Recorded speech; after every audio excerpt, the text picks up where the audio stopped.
The last time we sort of were on this platform, we were talking about Terron's breakthrough story and how it is he was he got to and through breakthrough and getting to NYU, and then suddenly the last bit you sort of left us with the cliffhanger was Terron worked for Bryan Stevenson and was sent to Germany for a bit. And so kind of just wanted to get us started on that, sort of connecting to the last thing we talked about. How is it that we get from NYU law to Germany and then jumping into that? Okay. So while I was at law school, I was on the trajectory to go to big law. So I was working in New York. I was working at a really good law firm in New York, and I was poised to go there after graduation. This is around the time when Trayvon Martin had just been murdered, and George Zimmerman were going to figure out if he was going to be held to account or not. Trayvon Martin's from Florida, and so my connection to that case is that their family went to my family's church at the time, so I have that sort of community relationship. And then at the time, my best friend was working for a then little-known lawyer named Benjamin Crump that was representing Trayvon Martin's family in the civil suit case. So I'm like monitoring the case pretty closely, and I'll never forget, I was taking my lunch in Times Square. I had finished doing some work for a commercial real estate deal, and then we got the news that George Zimmerman was going to be, scot-free. And I was pissed about it, as a lot of people in my community were. And then for the next several days, I went back to the office, and it was just deafening silence about the topic. And this is layered on to the fact that, in this legal office, we would talk about legal matters around the water cooler, in the cafeteria, any type of topic, but this was just this glaring omission of conversation. And I'm like, man, I got this great opportunity coming from Miami, where I'm from, to go to this great institution. How can I kind of waste this shot to do something that's not really connected to a space that I'm involved in? So I had to come to Jesus moment, if you will. And I said, okay, the best thing I think I can do right now, I can't reroute my life's plans. I got to earn money. I got a good job here. So I could at least take as many classes as possible on the topic. Maybe I could do some pro bono work in the near future. I'm just kind of trying to strategize. So I bid on all classes involving criminal justice, race in the law, civil rights, and so on and so forth. Fast forward, when I go to school in the fall, my first class is like standing room only. It's packed, and I don't really know what I'm walking into. I hear people whispering, "Do you think he's going to teach the class? Like, is he going to let a TA do it, or what have you?" And it turns out I had registered for Bryan Stevenson's course. And this guy, he was like coming into new prominence in legal circles because he did a TED Talk that same year that was like, he got the longest standing ovation, he raised the most money in TED Talk's history at that point. So this is a hot ticket to get in this class. So I'm in the class, I'm just kind of trying to figure out how this is going to work for me. And then at the end of that first class, he asked me and a handful of other classmates to stay after. Turns out I had I benefited from kind of like a registration clerical error. So the way it works is, in order to take Bryan Stevenson's course, you have to dedicate your entire semester to him. You do a clinic, which is an externship where you travel to Montgomery to represent people on death row at the Equal Justice Initiative. And then you take 2 seminars with him as your coursework. Well, I just, in sort of rage from the Trayvon Martin situation, registered for the courses, but I didn't register for the clinic. So he's like, hey, you're really not supposed to be in this class. I don't know how it worked that you got in, but I'll let you stick around. You let me know if you like it, and we'll go from there. And I stuck around. 1 week of reading led to me sticking around, and I did well in the class. And so he invited me to do the externship the next semester. And I'm just sharing this story because the big anecdote, like when I talk to younger breakthrough kids or just any young folk in my life, if I didn't have like an openness, to that adventure, if I was really closed off, I didn't want to sort of listen to the sage wisdom that he was giving me, I think I would have said no thank you, because it didn't have much direct practical application to what I was doing at the time. But I was open to that journey. I took the class. I then took the internship, and it quite literally led to me changing my professional trajectory. And that's how I did the commencement speech at the school, where I sort of charged my classmates to let's really try to do something about mass incarceration. And my step was to move to Montgomery and represent folks on death row there. It was my opportunity to apply my legal skill set to litigate for a cause that I really believed in, and it's a tiny contribution to what is a big problem in our society. So things are working out. You know, I made the choice. I represented folk. I was successful. I got some people out of prison, off death row. This is a good thing. And so I'm saying that because, you know, Bryan Stevenson's developing a pretty good track record of giving me advice. You know, like I'm going to listen to him. So over time, I started to get these really weird ad hoc assignments along with my case study. You know, like he would say, I need you to research these 50 lynchings that happened between 1870 and 1890. And then eventually it morphed into, I need you to travel to Memphis, Tennessee, and try to get as much data from old archived newspapers on these lynchings that we cataloged here. And then it was like, go to the city hall and pull the city plats and try to figure out exactly the location of the lynching.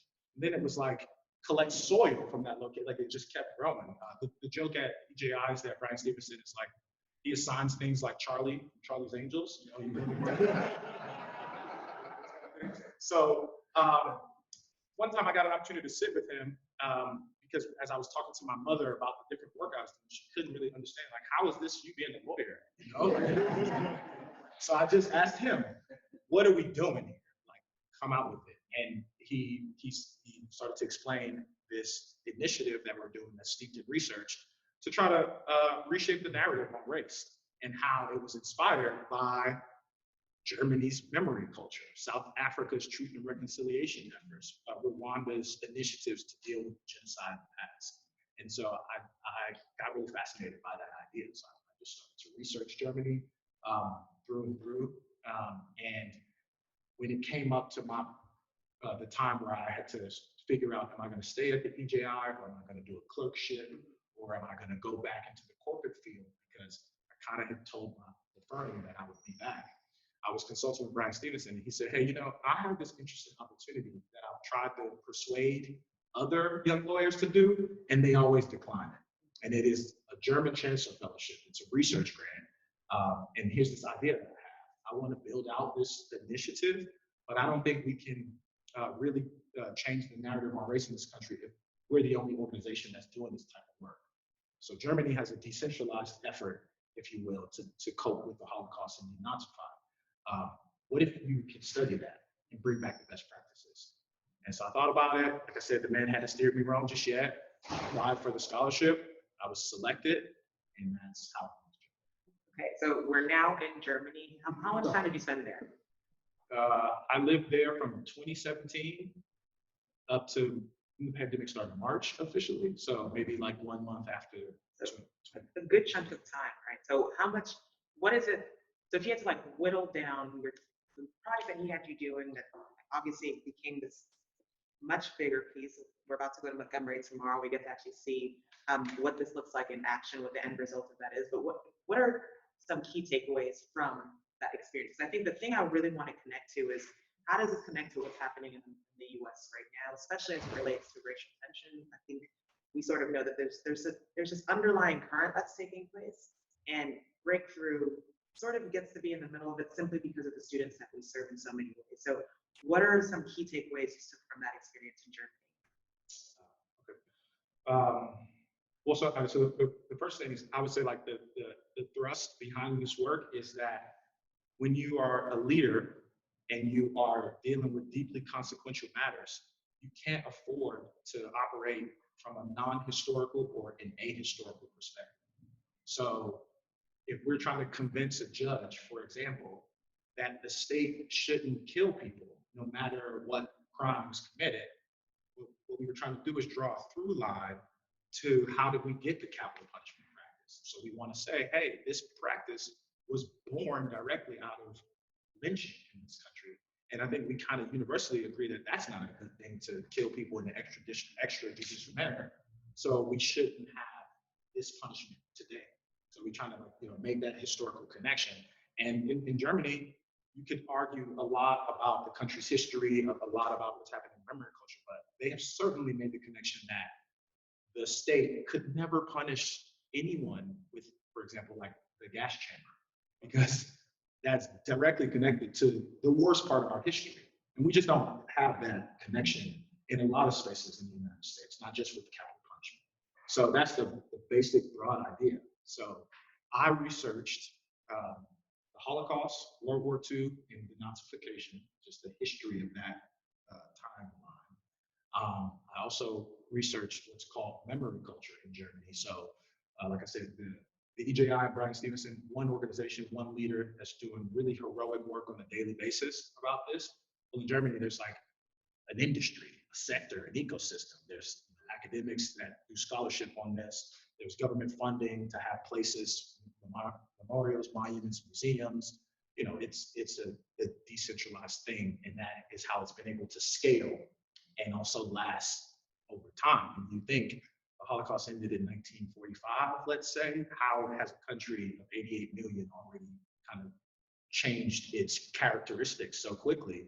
When you think about our country and our original sin of slavery, we're still really grappling with how bad it was. We're asking questions, is that true? Or is that, we're in the fact-finding process.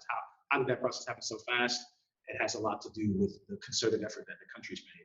I researched that. The most interesting thing I think I researched was what are the current attitudes in the German country around that? And there's a lot of parallels in the South in terms of like the variety of opinion. And so the takeaways I think I have from that is, it sounds cliche or trite, but that the time for anything is now. The time for anything is now. The work of change is about shifting systems more so than the emphasis that we put on individual hearts and minds. And that it's all about the accumulation of small choices. So then let's break that down. So the time is now. What does that mean for us here? What is that from what your experience was? I think when you hear the time is now, it's like your corny t-shirt kind of thing. Yeah. Yeah, I don't mean like, not like, I'm not trying to get people to vote. Like, time is now, it's gonna vote. I mean it more like, more nuanced than that. When you're trying to deal with a problem, a complex issue, time is your worst enemy.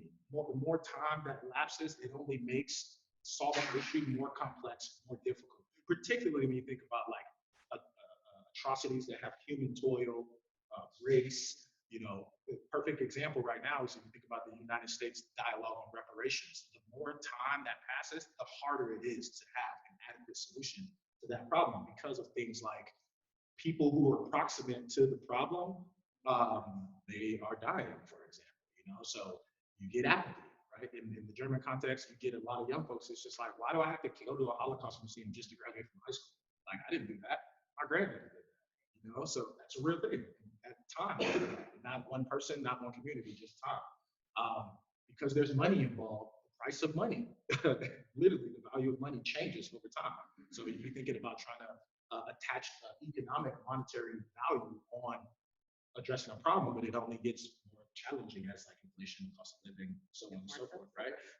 So I could list out all these different dimensions that time makes things harder to do, and so I try to use that to encourage urgency with dealing with pressing problems. Like, you can't kick the can because kicking a can makes the can heavier.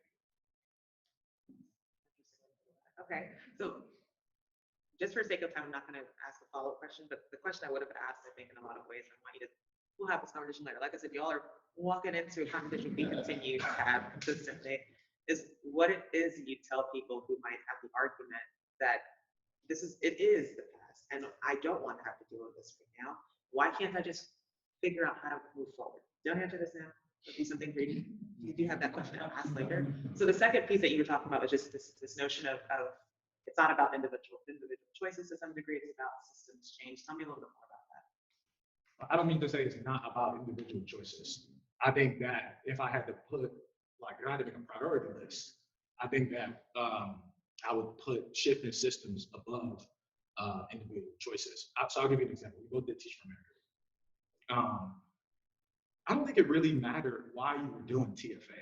Like, some people did it for a resume credential. Some people did it because they had never had any exposure to like urban communities, poverty, you know, Black and brown communities. Some people did it because, you know, they had faith-based reasons, you know, and they had a service orientation. But what mattered is like we all did our 2 years in those classrooms, rolled up our sleeves, worked as hard as possible, and had that shared mission. We ended up having like a shared experience, and now we're sort of connected to trying to achieve educational equity for the remainder of our careers.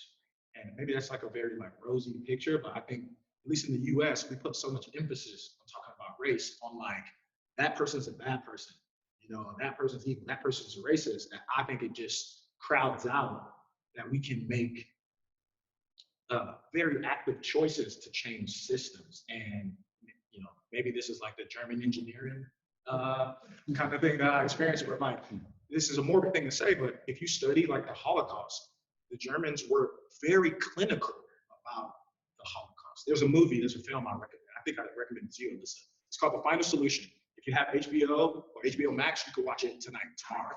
If you like Stanley Tucci, the guy who's like now he's going around the world, right, in Italy, but he is one of the main characters in the movie. It's a star-studded cast, but it's basically about the room where the Nazi officials planned the final solution. And you'd be surprised at like how clinical they have a conversation of like, okay, you're dividing labor.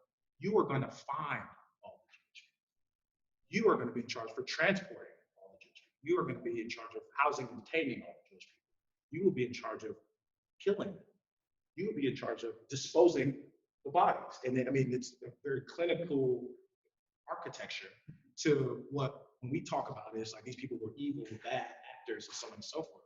And then I overlay that with like one of the most prominent quotes during the Nuremberg trials. It's like, I forget which official said this, but they asked me, how could you do all these evil, heinous acts? And he goes, I am but a mere instrument. And to me, this is like, people say, hey, I'm just doing my job, you know, like I'm just doing my job. And so I just think that we have a lot of emphasis right now on cancel culture and sort of where we are in the United States, rooting out baddest actors. And I think that matters. But I think if we understand that we didn't get here by one evil person stroking a kid ring, right? Like they're evil. It was a system that's erected over time. I think we'll change how we. So I think this is making me think about a couple of things. So I was a history teacher, and I think it'd be a fair argument to say for the founding of this country to some degree, for the economic successes that we've had, it wasn't necessarily people sitting in a room saying, you know what, we're going to get enslaved people to put on a ship to bring across the U.S. There's a lot of the self-interest piece that individual parts played. And so it's hard for me to hear that and figure out how to translate that to what's happened here so that we can figure out, because it sounds like almost Germany used that clinical approach to also dismantle some of denazification. How does that work here? That's a good question.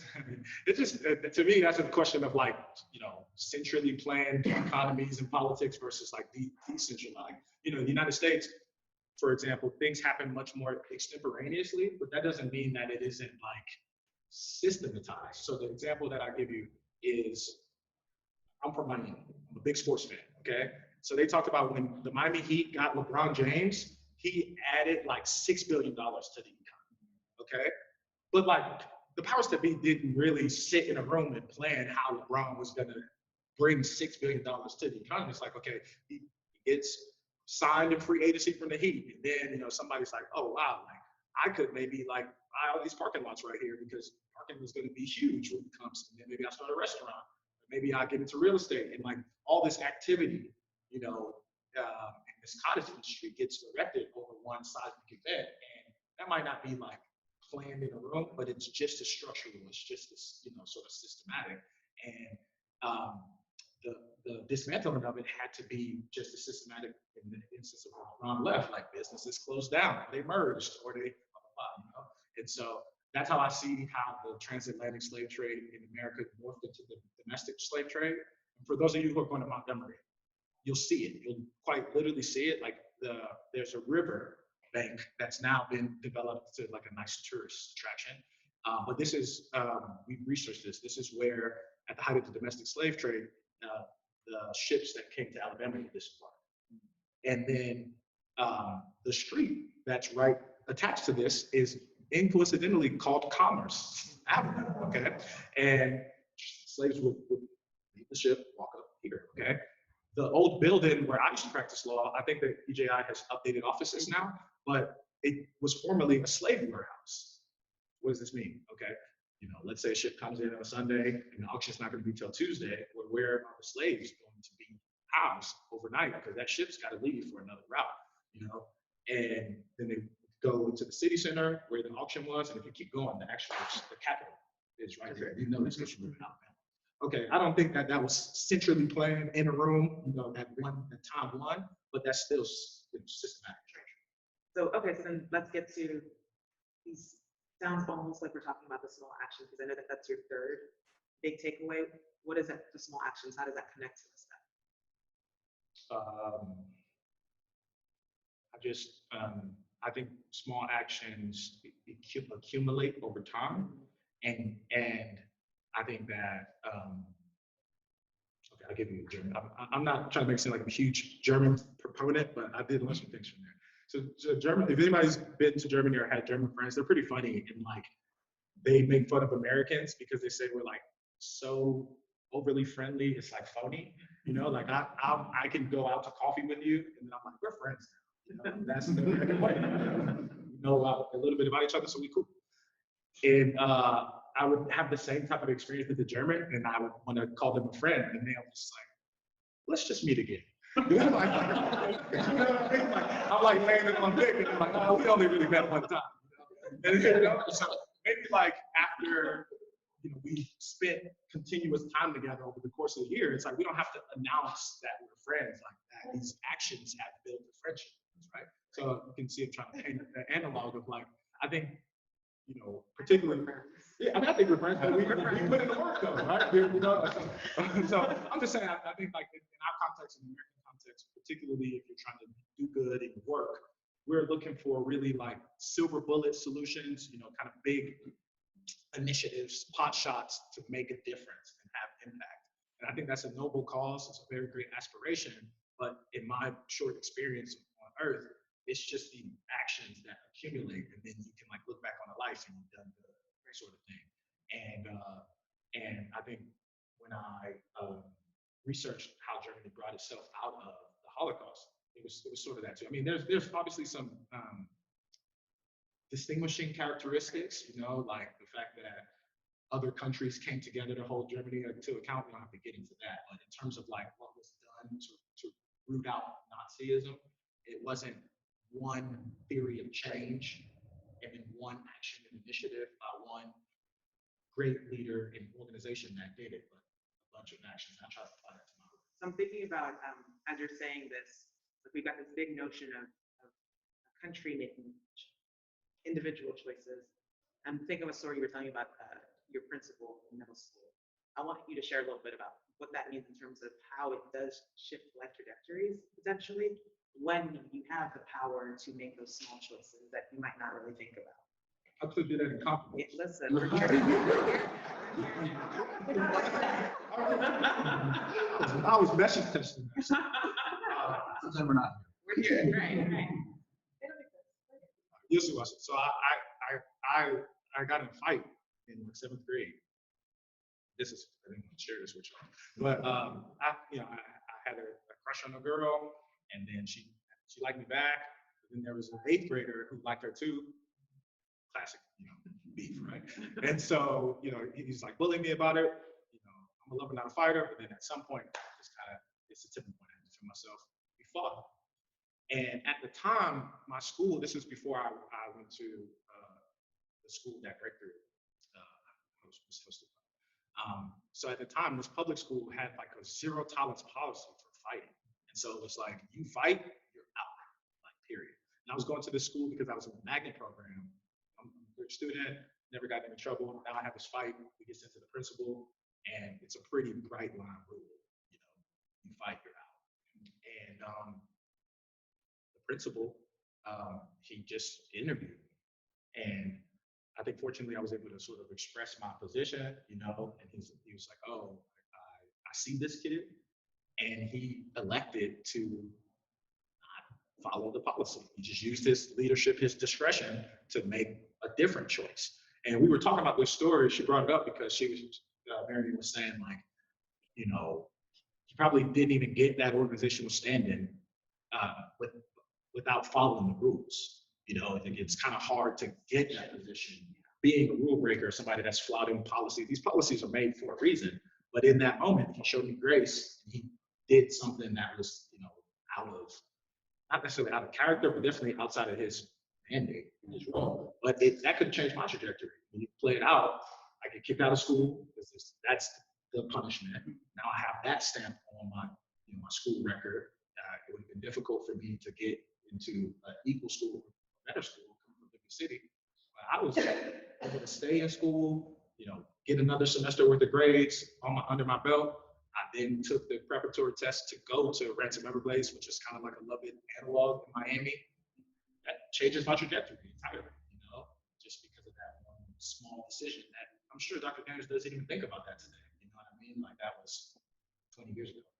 So in the grand scheme of things, so we know we walked away from, thank you, Abe, for sharing your story. We know we walked away from Germany knowing that the time is now.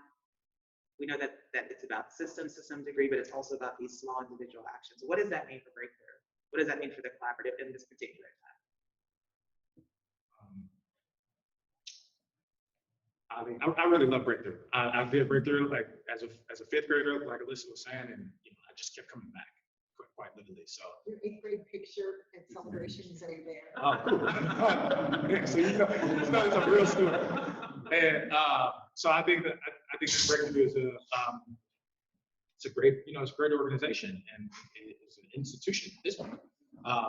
And so when I think about this moment, I think it's important to like take pauses and reflect and to be strategic about what the work that we're doing is to be and to mean.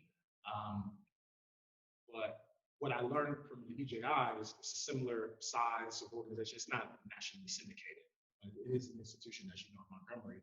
And we really took a blue collar approach to like being impact lawyers. And it's kind of like a weird tension when you think about trying to abolish the death penalty, which is like the North Star for the organization. But we never really talked about like theories of change, if you will, or sort of like,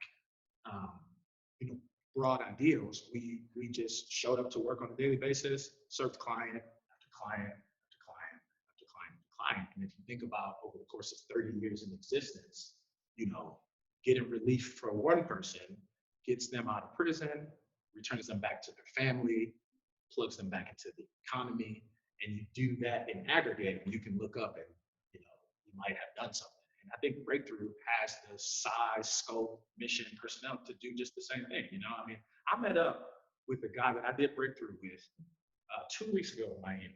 Haven't seen this man in 16 years. I mean, like, I didn't recognize him. Like, he texted me, like, where are you? We're standing right next to each other. Okay, right? But we did Breakthrough together. And I remember this kid, and this man now, he went off to college. He is now in the tech community. He's built a business, and we were just catching up, spending a decade apart from one another, catching up. And that's just two of us, and that's just Miami. And so you have this amazing ecosystem of regions where you're impacting kids on a daily basis. And so my message, if you will, is like, I know that this moment puts a lot of pressure on our types of organizations to want to take a beat and try to figure out, like, how can we just solve it all? But I don't think that is the mandate. I think we should keep doing the work day in and day out, because each individual life is going to add up. And then that, to me, is the collective change that we see. Just 5,000 paper cuts, Or life. or life 5,000 paper cuts. Where to say life 5,000 paper cuts? Not thinking. Okay, so I appreciate your time right now. I'm opening up the floor for questions, comments, clarifications. Because I'm trying to be I'm not usually a very timely person. I'm trying to be timely. Questions, comments, anything y'all want to ask specific stories about? Look at a lot of stories. I had a chance to bump into Terron as we were both exiting the restroom and just learn the small world of him knowing Keno. Would you share? Oh, yeah. The founder of Breakthrough Miami introduced me. I was thinking about college at the time. And when I was asked by my college counselor to pick schools, I had the worst strategy. I went home, and I watched all the college football games. That's it. I put all the winners. And then I showed my mom my list, and she was like, "No, this can't." I like, "What?" You know? So she told me to add all HBCUs. So then I added all HBCUs. So okay, now I'm getting a little bit of a metric from my schools. And then when I turned it into my college counselor, she peppered it with some other schools. So I took that final list to the person who was running Breakthrough at the time, and he just was like, "You have to go to Morehouse." I mean, that was just plainly it. And I didn't know much about it, and he said two things. He was like, "That's where Dr. Martin Luther King went, and I'm going to introduce you to somebody that is going to make you take all these other schools off the list." And the next person he introduced me to was Keno Sadler, who at the time was founding Breakthrough in Atlanta, but he also graduated from Morehouse. And I met Keno, and he did the job. Breakthrough everywhere. You talked about Germany, South Africa, Rwanda, these places that have, put in work to really reflect on the sins of their past. And do you have hope that America will reach that place as a society? Probably, I know there's many individuals, and surely everyone is different, but as a society, do you think that we'll reach that place where everyone can look back on that period of our history that is in some way still ongoing and have it not be part of the culture still? That's a great question. And my answer without hesitation is yes, emphatically yes. Alyssa asked me this. I think that question is literally by me. We met her for coffee, and she was like surprised that I told her all this. I think she was expecting me to be like, no. So I'm happy you asked this question. I think that our country is a young country. We have the last veterans of World War II that are passing away now, and so I think we're like in 3 generations since the inception of our country. I think our country is a young country. And so the way I look at this sort of process of this, I guess from a legal perspective, we're kind of like still in the fact-finding situation. And it's messy because we're disagreeing, but like, imagine if you and I had a dispute, and like, it's hard for us to even go forward with having a solution or having any type of redress if we can't agree on what happened. This is quite literally why we have courts, because you need like a third person that has some sort of authority to negotiate, okay, these are the facts that we're going to agree on to then go forward for a resolution. So I think this messy ordeal that we have right now in our country has a lot to do with us trying to get clear on like what's going to be the guardrails, sort of the outer limits of like how we're going to resolve this issue. You still have people quite literally denying things that happened in the past. You also have people on the sort of side of racial justice that might be hyperbolizing what happened and putting some extras on it and stuff like this. So we're still trying to, I think, settle into that. And I'm not saying that the process is going to be pretty or fast, but my optimism just comes from believing that our country is young and we're at a very relatively infantile stage in the truth and reconciliation kind of process. I think it's unique in unlike some other countries. So like I said, Germany had some external pressure, real economic incentives to forge a new identity. That's different from the United States. In South Africa, you have the aggrieved sort of community comes into power to some degree, and so you can you have more of a mandate, more power to not force, but sort of precipitate change onto the country. And there's still work left to be done there. So I try to appraise the uniqueness of our country, the size of it. 350 million people. Germany's got 80 million people. It's a different project. And I look at like the relative processes. I just think we're in the beginning phases. It's ugly as growing pains, but I feel confident that we'll get to some positive resolution. I'll give you one last anecdote, and I'll talk a lot, but I shared this. I think that it's like if you're in a relationship, you and I have a relationship, and I transgress against you in the relationship, like kind of first I have to like admit that I did something wrong, then I have to like request your forgiveness. Then you gotta like decide if you're gonna forgive me. then we kind of have to negotiate like how the forgiveness is going to work. Are you going to forgive and forget? Are you going to forgive and not forget? Are you going to forgive and hold it over my head? You know, there's a lot right, that's happening. And I think that we're still in this like period of like, you did that thing wrong, and you know, it's going to take us some time. How do you reconcile your optimism against the current situation, you know, backing up the train on a lot of rights, pushes to CRT, I mean, all that stuff is ridiculous. Pushed by those who are opposed to optimism. How do you reconcile all that? Yeah, I mean, that's what gives me the optimism, right? Like, why are we having all of this momentum in the opposite direction if we want to do something good? You know, like, it would just be no need for resistance. So you think that's how I think about it. So like that history, right? Like you have, seriously, you have emancipation of the slaves, right? It was a big watershed moment. You have the Reconstruction Amendments, 13, 14, 15 amendments. And like, all right, we get some momentum, it's piping up too much, it starts to roll back some. So yeah, you know, then we have another period where it sort of lurches forward. And so I sort of see the activity that's kind of trying to eviscerate rights as evidence that progress is afoot again.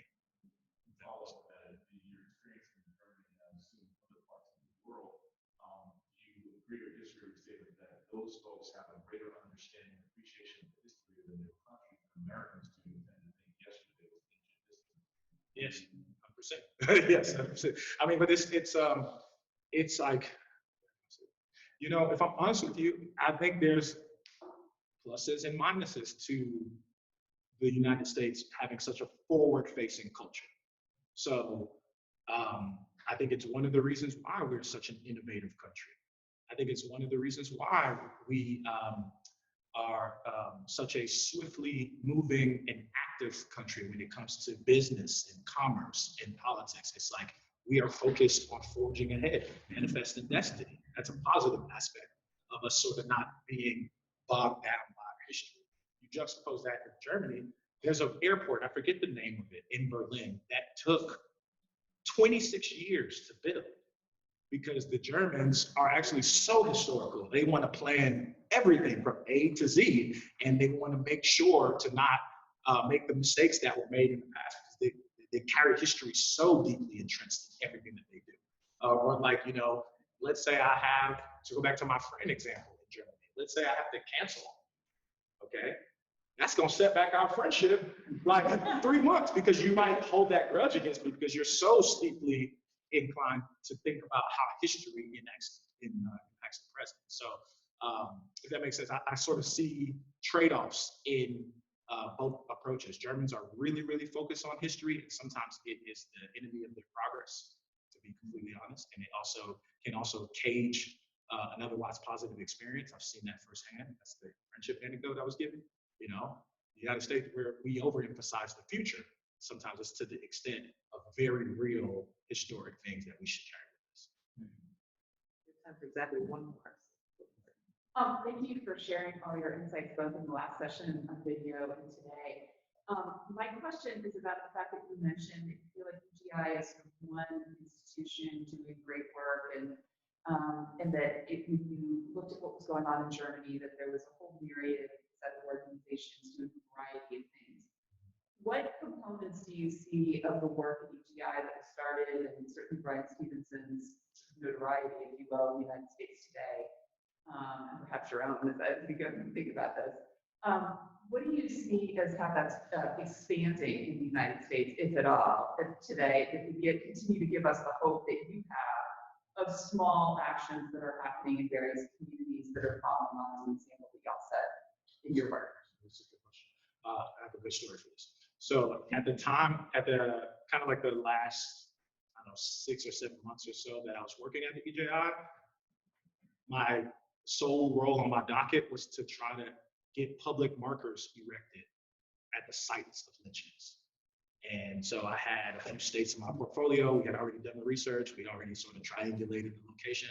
So now it's like, go there and try to get them to put a marker right there that says, on this date, this location, this happened here because of this, right? And I distinctly remember one of the places in Florida that I went to, there was a public spectacle lynching, which means 5 or more people were lynched at the same time. There was an event that was coordinated, almost like a picnic or a festival, to observe this killing. Big tree, and you go there now, and it's like a business corridor with like a row of car dealerships, used and new. So it's like, how are you gonna get a marker right here? Like what business owner, let alone what car dealer, I want joy coming into my lot when I make this big purchase, not this, And like, I know I struggled. I guess if I talked to some of my other colleagues who were doing work in different places, I think we might have gotten like in the span of like 3 years at that point, maybe like 2 to 3 markers erected. And the markers that we got put up, they were all on the grounds of Black churches, because we found that some of the lynchings that occurred, if the community wanted to make an example of that person, they would hang them at the Black church. And so, the United States segregated, since Black churches are still around. That's an easy sell to some degree to get a marker there. But that was only how we had success. So where's the marker idea coming from? If you go to Germany, they have this thing called the Stoppelstein. I don't know if you all have seen this. They're golden bricks that are in the ground. They're raised a little bit, so you might literally trip over one of them. You'll trip over it and you'll look like, what tripped me? And it's an inscribed brick that will tell you from this location, a Jewish family was disappeared, or they were sent to this concentration camp. Here's the date. It's the same concept, right?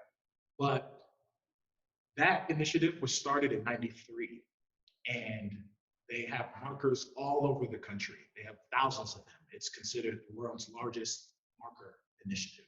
How does it happen so fast, and so successfully? They decentralized it. So anybody can petition to the government for funds to get a marker. We do our own research. This group, we do our own research on a group of people or an event that is kind of related to these guidelines.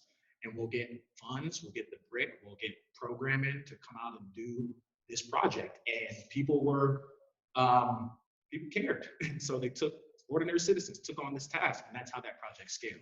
So how the EJI sort of changed the strategy a little bit, right? Is once they got the marker, the memorial erected that some of you all will visit, what they do is they ask visitors to contemplate organizing in their local community and taking a marker from the memorial to the local community. And this happened. I was telling Alyssa before this started, I had a conversation with a woman in Miami just last week. She reached out to me because she was trying to see if I could hook her son up with a volunteer opportunity at EJI. But the way she learned at the EJI is that she went on a visit, and now she's part of a group in Miami that's trying to bring the Florida marker back. And so that's how he's trying to sort of scale using that best practice example from Germany. Thank you. All right, this is the end of our time. But thank you, y'all. This is appreciate it.